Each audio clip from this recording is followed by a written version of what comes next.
for 420, Bob. Light this candle. He's right. Let's light this candle. Light the candle.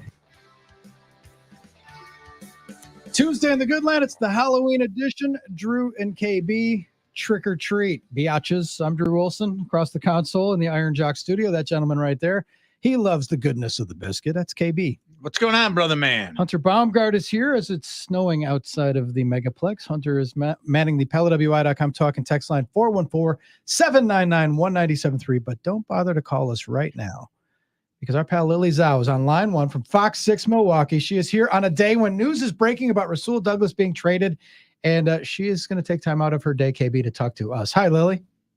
Hey guys, this is phenomenal. I don't think I've ever done a virtual thing with you guys. I'm always in studio, so this is great. I love it. I don't know. Really? It's not a win for you if you got to look for us. I think it's a win. Talk to us and not look at us. Wouldn't you rather be here though? Well, that's true. But this is a great alternative. I'll take it. Yes, this is good. This is absolutely. So, Lily, I imagine you spent time at Rasul's locker on Sunday the way everybody else did, getting reaction from him after the loss to the Vikings, and players were coming by and talking to him, and now all of a sudden, poof, it's Tuesday, it's the deadline, and he's traded. I was surprised by that, which I'm sure many people were, just because of, again, his experience, veteran leadership, and of course his ability to be another stalwart in the secondary when there are a lot of young players back there. So yes, I was one of the many people that were waiting for Rasul to get done talking with everybody, and guys were huddled at his locker for a long time, and we finally got to chat with him. And I will say this, what I appreciate most about Rasul is that when things are not going well, and little has really gone well for Green Bay this season, is that he has given honest, candid answers. And it's something that, it's not the company line of, we'll be better, which I'm hoping they will be better. But he was able to give really honest, candid answers about the struggles, what he experienced, wanting to get better, and just not settling for, this 4-game losing skid. And good for him. I mean, now he's going from, a young team here in Wisconsin to a contender in the AFC. So a good move for him. But I'm certain that people who are fans of him and what he provided for this team are kind of shocked by the move. But, granted, Goody has a vision for this team, and it included shipping Rasul out east. It's almost as if they said, is there any way we can get younger and less experienced in the secondary? Yeah, because you're going to have, Carrington Valentine opposite Jair. It's going to be interesting. I think they're embracing the idea of, we're going to go young and we're going to see where it takes us. And thus far it's been, a 2-5 start for them, but it was interesting. I don't think I predicted Rasul being the one being traded. That's for sure. His name had been circulating. We're talking to Lily Zhao, Fox 6 Milwaukee here on the Drew and KB program. His name had been circulating, but Lily, it's quite the contrast, because young players were coming to him for advice, and then he was doing interviews. He did interviews in waves on Sunday with the media, and that happens. Guys are at their locker, and then people roll through, and then they go on to the next locker, and then people ask the same questions that were asked in the last batch of questions. You know that drill. But what's interesting to me is the contrast, because Jair Alexander is El Hombre in that room, right? And he's the highest paid guy, and he's the lockdown guy, and he's given a presser with one-word answers, wearing sunglasses and acting like rock star-ish. And Rasul was playing the part of the concerned veteran team leader guy. And I'm wondering now if Jair will change his act with Rasul gone and assume some of those, those duties. I think he has to. Right. I agree with that. I think he has to, because when you're looking at the DB room, especially the cornerbacks room, you have him and Keyshawn.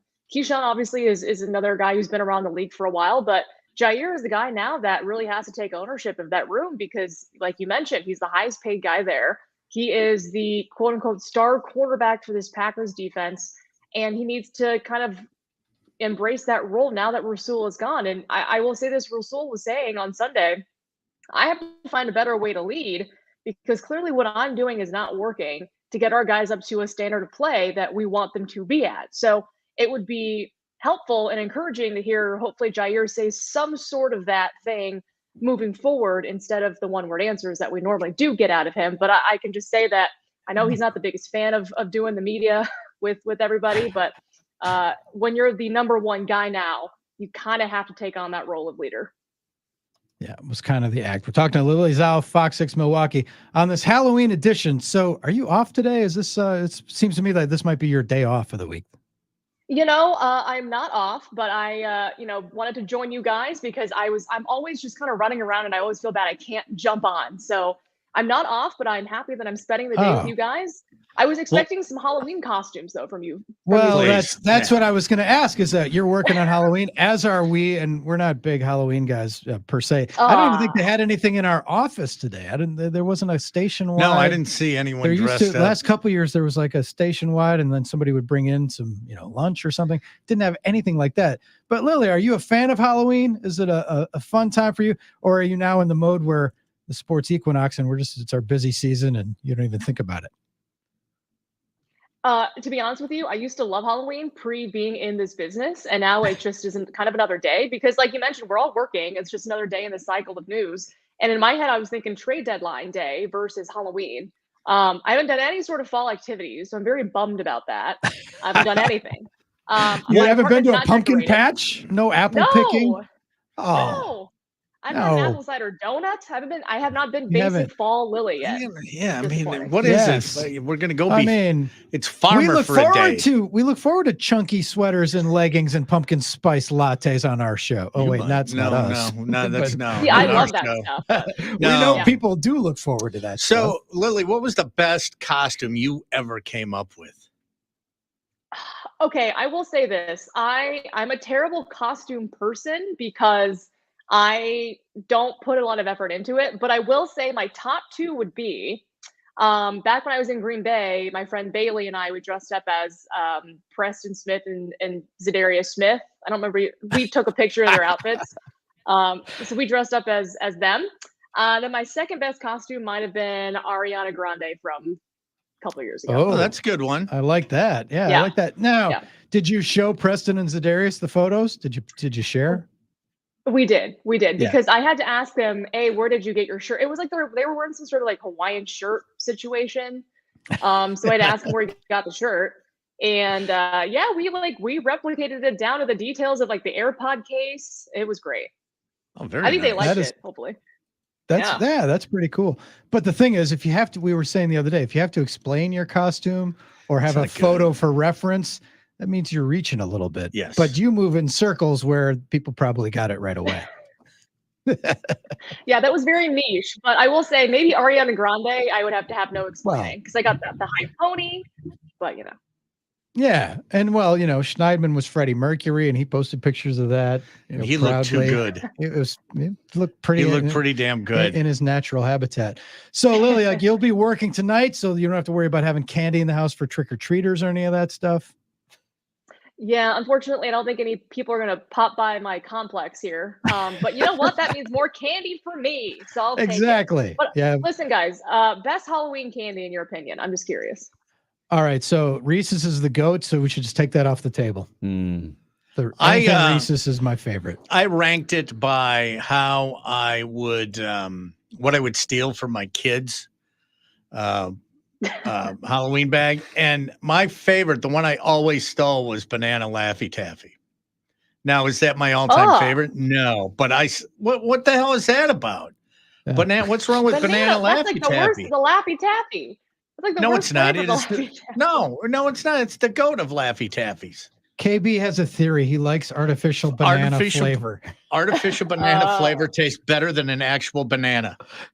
Changed my mind. True. That's science. True. Yes. Science, man. Yes. So facts. But I guess I would like Taffy. He likes the banana flavor. I mean, the peanut butter cup is good. It's the best. Come on. It is. Most satisfying, densest. You got your tastiest. Snickers. Yeah. You got your nougat based treats. Well, yeah, we were having the discussion about whether it's a holiday for salty snacks. Like people were talking about popcorn balls back in the day, and Zabe's mom used to give out little bags of pretzels like you get on the airline. I would think that's cheap. I want the sweet, not the salty, right? I can get my own potato chips. I agree. I want the sweet. Tortilla chips. I don't want the sweet for the candy. What's your favorite, Lil?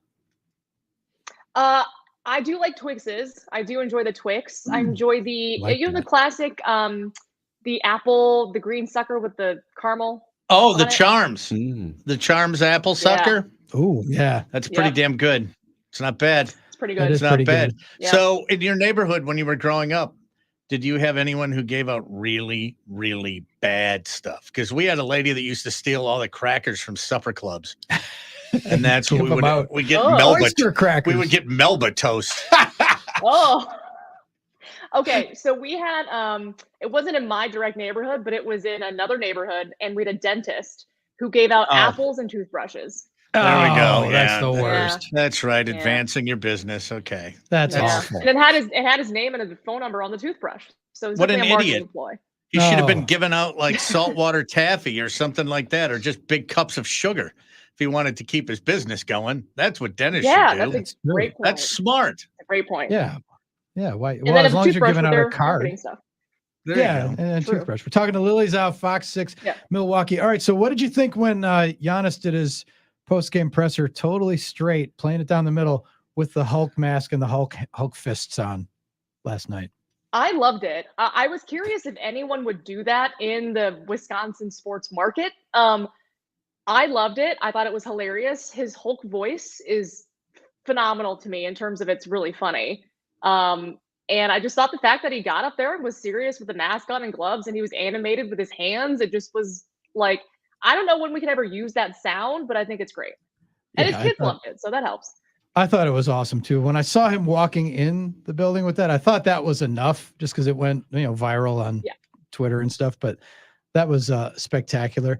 We just had a guy call and dump on Chris Middleton, and like that's the Bucks' biggest concern right now is that Chris Middleton's on a pitch count and doesn't look like he did a couple of years ago. And I try to talk the guy off the ledge, Lil, and say, it only matters in May and June how he looks, and let's let him work his way back in. Plus, he doesn't have to be 28 point a night guy because they got Dame Lillard for that. So he can be the spot up shooter, pressure release valve, and stuff like that. Are you buying the fact that the Bucks are like going to set the standard in the East this year? Are you buying that they're, to me, barring injury, it's like finals or bust this year? Like, no question. I agree. When you're looking at how deep they are, just with the caliber of players that they do have in their starting rotation, I think this has to be an NBA finals or bust season for Milwaukee. Otherwise, I do think it's going to be considered a disappointment for everybody in that organization. That being said, we all know it's hard to get there, right? It's really hard to get there, especially if you play a team like they did last year in Miami, who just gets hot at the right time. And they have someone who's like with that killer mentality, but they have, a guy named Dame and a guy named Giannis, and those guys should carry them far. I think what they need to figure out, though, is just, again, gel offensively. Once Chris gets back to his full workload, how does he really integrate back? I think he'll be perfectly fine. But I think the thing that we need to see is their defense. Adrian Griffin was brought in because he was a defensive-minded guy, but granted, we're 3 games in, and we need to see improvement on that side of the basketball, and it's still very early. I'm not saying it's time to panic, but I do want to see improvement on that side of the basketball and what they do with their defensive scheme. But if they can get that shored up, I think this team is NBA Finals bound. Remember when they were getting scorched, especially on corner threes? They weren't defending threes well, and because Bud was a defensive guy too, but they had that kind of weakness where they were giving up threes and kind of daring teams, and then they adjusted, and then that wasn't a problem anymore. And I have a feeling it'll be the same way this year. Like you got to give them a couple months to get used to a new, paradigm on defense, and they'll figure things out. The thing with Chris to me is like, if he's your second unit guy and you got a second unit guy capable of going for 25 on a given night, let him run with the other, let him run with the twos, and once in a while mix in with Giannis and Dame, right? I think that could be a pretty good setup. So I just feel like they have an embarrassment of riches and they're going to be fine. And we'll nitpick and worry about stuff, but none of it matters until May. Yeah, and this will be a team that'll contend. I don't. You're right. There's nothing to worry about barring injury, which we don't want to happen. But again, they have so many options. If you stagger Giannis, Dame, Chris, whatever, they should be able to put up plenty of points. So that's not the issue. I think we'll relax on Chris.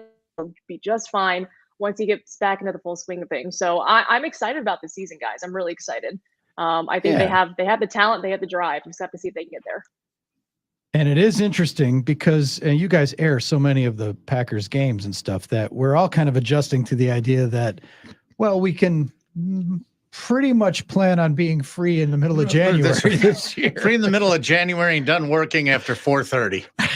I know. It's such a different feeling, right? It's so different. I'm not complaining, but it's so weird. It's weird. And the thing is, though they might not be as good, and we can talk about how ugly that first half was on Sunday and the first halves have been, that doesn't mean they're not interesting. Like, Lily, you've covered the Packers and you were up there and now you're down in Milwaukee. It's like they can be good and uninteresting, but you can be bad and be interesting. Like we just had this Rasul trade, and now this whole year is a referendum on Jordan Love, and that's all we need to go. And they're not doing a very good job of finding out whether he can play or not because of all the other problems. But I think I would dare to say that this is more interesting. This season's more interesting than the last couple of years, just because you're looking at newer guys, and it feels fresh. KB, it does, but I didn't expect it to be this. You didn't expect it to be this painful, this green, but it is. It is a little painful. It is different, though. A little variety for us, especially from our media standpoint, right, Lil? Yeah, I agree there. It's what I was asked a bunch preseason, what do you think about where this team ranks in terms of the other ones in the past? And I was like, this, in my opinion, is the most interesting one because you have a changing of the guard at quarterback, arguably the most important position. There's no more Aaron Rodgers. You have Jordan Love taking over. So many young faces. What can they do? Thus far, it's been a 2-5 start, and they've kind of stumbled out of the gates. And there's still a lot more to work on and improve on. But like you mentioned, it's a lot of uncertainty, but that also increases the interest factor in it. But I think that only gets better if they just start to look like they're learning each week and they stack successes. Excuse my coach speak. But if it's just like they keep stumbling in games and it's the same thing every week, that's not interesting. But if they can put together quality drives and make something out of nothing, and Jordan Love shows an improvement, granted everybody else around him has to do the same, then they're not winning, but it's still interesting. So I'm hoping they get back at that level. It used to be that you could look at the Packers schedule and circle games that were going to be interesting and exciting and stuff. And now the only one is Kansas City, and will Taylor Swift show up at Lambeau Field? Are you with us, Lily? I think she said she was coming. We want to see her there. And, I listen, I want to see Taylor Swift and Simone Biles, and then I want them to meet at midfield, and I want them to do the coin flip. That's what I want. But that'd be awesome. Yeah. Man. The star power there for that game is going to be fun. And then Brittany Mahomes jumping in, trying to get some camera time. She's like, that's mine. And Jackson Mahomes dives for the coin and then leaves and puts it on eBay. That's how it's going to roll out. Lily, it's great catching up with you. Thank you for hanging out with us today. Get to work. There's lots to report on today. Thank you, guys. It was great seeing all of you. All right. Have a good Halloween. You too. Happy Halloween, Lily Zhao from